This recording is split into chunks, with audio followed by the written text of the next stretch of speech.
नमस्कार दोस्तों, स्वागत है आपका भगवत ज्ञान मोटिवेशन चैनल में।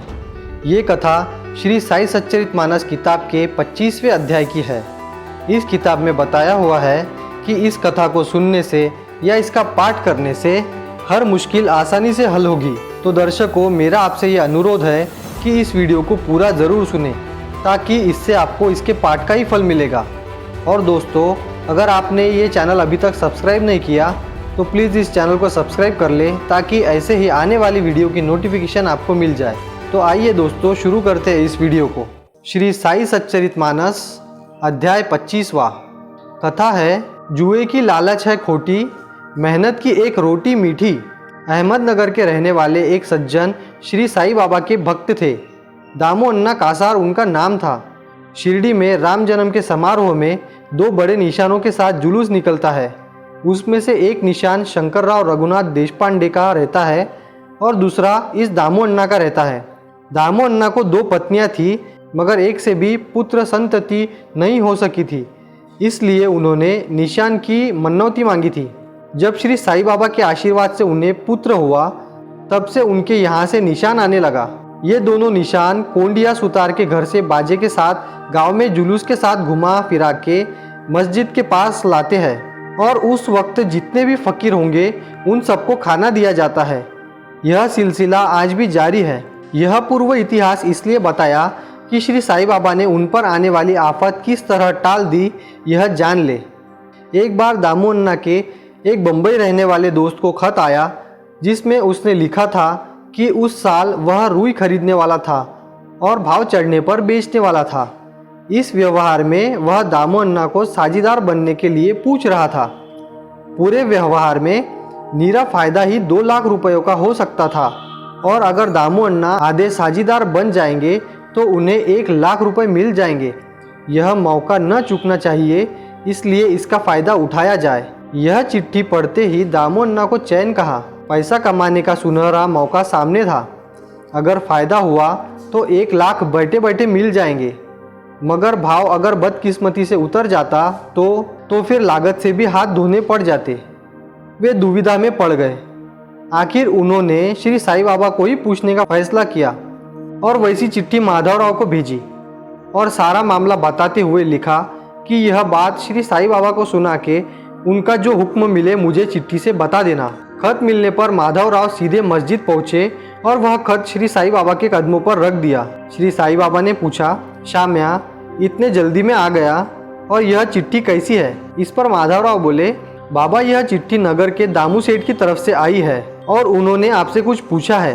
तब बाबा ने बताया, शाम्या, इसको भगवान ने जो दिया है उसमें संतोष नहीं है, आसमान को छूना चाहता है। अच्छा, जरा पढ़ के तो सुना, देखो क्या मामला है।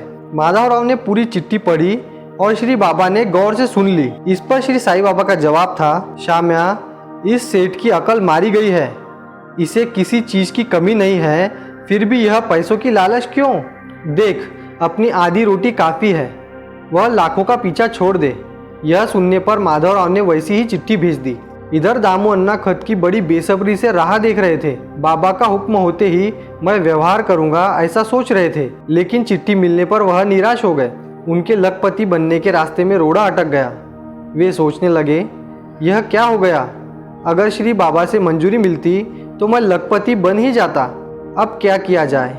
फिर वे सोचने लगे कि खत भेजकर मेरी गलती हुई। मैंने खुद ही श्री बाबा से जाकर पूछना चाहिए था। खत के जरिए बताने में और सामने कह देने में फर्क तो पड़ेगा ही। अब मैं खुद जाके कोशिश करता हूँ।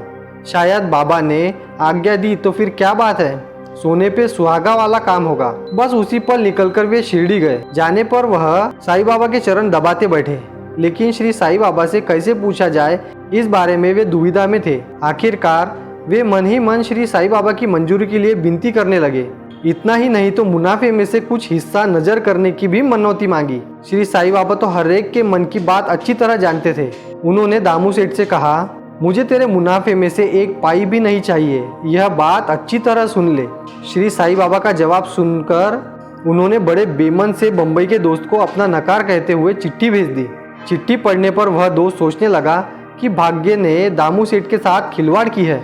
वरना एक दर दर भटकने वाले फकीर की बातों में आके यह मौका ठुकराना कोई समझदारी की बात नहीं है। खैर, अब मैं दूसरा साझीदार देख लूँगा। इधर दामुन्ना हाथ पे हाथ धरे बैठ गए।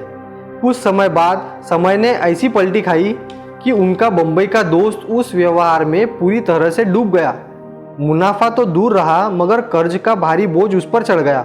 यह खबर मालूम हो जाने पर दामुन्ना की आंखें भर आई। श्री साईं बाबा के कहने से ही आने वाली आफत से वे बच गए।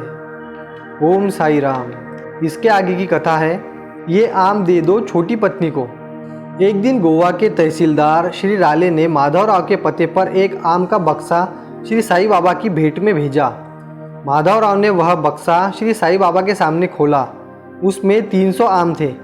श्री साईं बाबा ने उनमें से 4 आम लेके एक मिट्टी के बर्तन में अलग से रखे और सबको ताकीद की कि ये आम दामुन्ना के लिए रखे हैं, उन्हें कोई छुए नहीं। इसके बाद वह बक्सा माधवराव ने उठा के बचे सारे के सारे आम सब लोगों में बांट दिए। करीबन 2 घंटे के बाद जब दामुन्ना श्री साईं बाबा का पूजन करने के लिए आए तो श्री साईं बाबा ने उन्हें प्रसाद हेतु वे आम दे दिए। उस समय दामुन्ना औलाद न होने की वजह से बहुत निराश थे, फिर भी बड़े श्रद्धा भक्ति से वे साईं बाबा की सेवा जी जान से करते थे। आम लेकर घर जाने के बाद वे फिर से मस्जिद आए और बोले, बाबा ये आम बड़ी बीवी को दूं या छोटी को? तो साईं बाबा ने जवाब दिया, छोटी को दे दो, उसे 4 लड़के और 4 लड़कियां मिला के 8 बच्चे होंगे। दामुन्ना ने वैसा ही किया और फिर उसे आगे 8 बच्चे भी हुए। ऐसी बाबा की कृपा उन पर हो गई। ओम साई राम। यहाँ पर श्री साई सच्चरितमानस ग्रंथ का 25वां अध्याय पूरा हुआ। दोस्तों, ये वीडियो अच्छा लगे तो लाइक और कमेंट ज़रूर करें। अगर आप इस चैनल पर नए हैं तो चैनल को सब्सक्राइब करके नोटिफिकेशन बेल के ऑल पर क्लिक कर दें ताकि आने वाली ऐसे ही वीडियो की नोटिफिकेशन आपको मिल जाए। ओम साई राम।